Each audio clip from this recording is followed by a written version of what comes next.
first reason linked with underdevelopment in Nigeria, at least from the perspective of many Nigerians, the world agrees that it is at the foundation of any economic growth. But unfortunately, it has remained on the request list of many Nigerians for a very long time, and various governments have proposed and even implemented some of them. But the desired result still eludes the country. Now, the Minister of Power, Works and Housing, Babatunde Fashola, has unveiled a power sector recovery program, which he says consists of policies, financial and operational interventions, among other things, that will improve transparency and the efficiency of the power sector. Let's talk lighting Nigeria on this episode of Big Story. I'm Amy Thompson. We don't have lights every time. At times, maybe twice or 3 times in a week. I live around Shikotu side. They always give us lights in the midnight. Then early in the morning, like 5 a.m. The lights are off. I stay in Obalende, Bodo Street. Though we only have like 4 times in a week. The scenarios that play up when electricity is discussed in most parts of Nigeria. But even this seem better than the experience of residents in Obafemi Owode local government area in Ogun State, made up of Magboro, Ibafo, Wawa, Arekpo, and even as far as Ofada communities.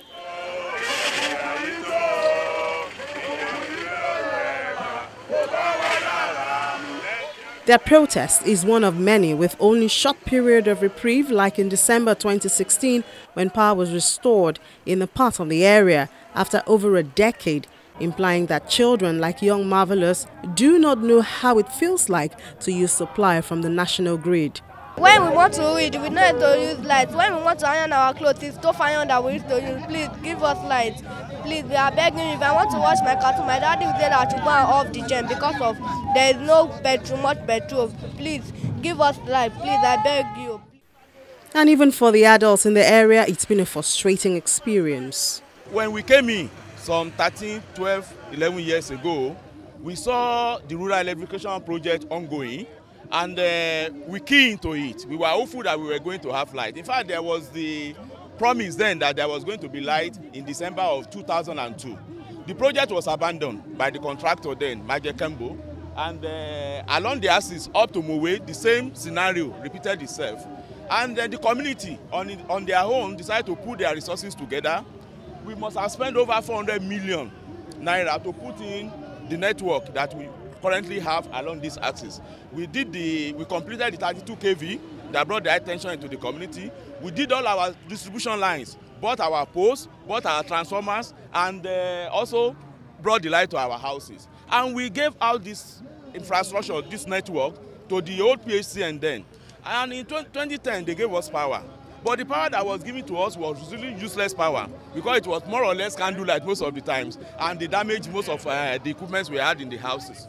And then the usage we had with that power that was given to us was not more than cumulative of 3 months in 15 years. That was really bad. And when we were now told that they're going to give us power from Okearo, that was in 2013, 2014, we organized ourselves again to give them logistical support. We followed the contractor as much as possible to make his work very easy because we have been suffering. And they promised the light was going to be switched on in December. And they switched on the light in December actually, but it failed.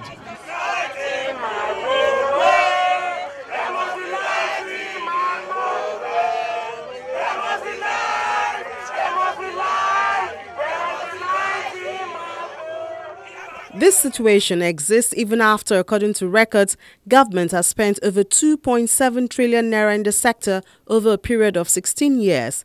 This doesn't come as a surprise to the chairman of Egmi Power Company.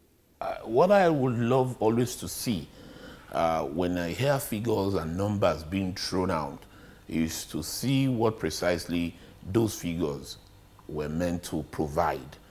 When I see that, it's easier for me to now do it for the purpose of evaluation. But I give you this simple analogy. The universal principle of generation of electricity, generation side, please underline generation, it's $1 million per megawatt. Now, if peradventure a nation is to develop its own electricity using public fund, and you are deploying, say, 500,000 to generate the same quantum of electricity, you won't get there. Now, the longer it takes you to provide that capital that is required to get 1 megawatt, the more expensive it becomes. Consideration of these facts prompted a re-strategy by the federal government and birthed privatization in 2013. The sector was divided into three: the power generators, handled by 6 companies called GENCOs, 11 distribution companies, those are DISCOs, also privatized, while the single transmission company is still controlled by the federal government.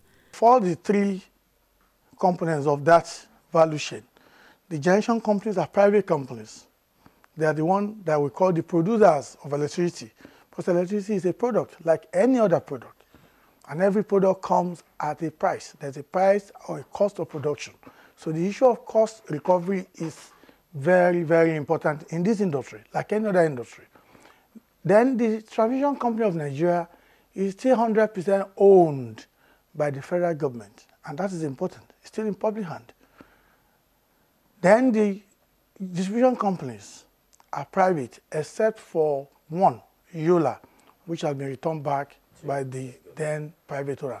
Now, when there is increase in generation, there's supposed to be increase in distribution of power. But sometimes we have a problem, and that's what I think people need to understand. As of today, transmission is an issue, a big issue. Last week, one of the generation companies, the MD of one of the generation companies, complained that they were ordered by the Transmission Company of Nigeria to reduce generation. And what do you then do? You must therefore allocate to transmission the funding that is required. And this funding is measured by what's contained in the multi-year tariff order.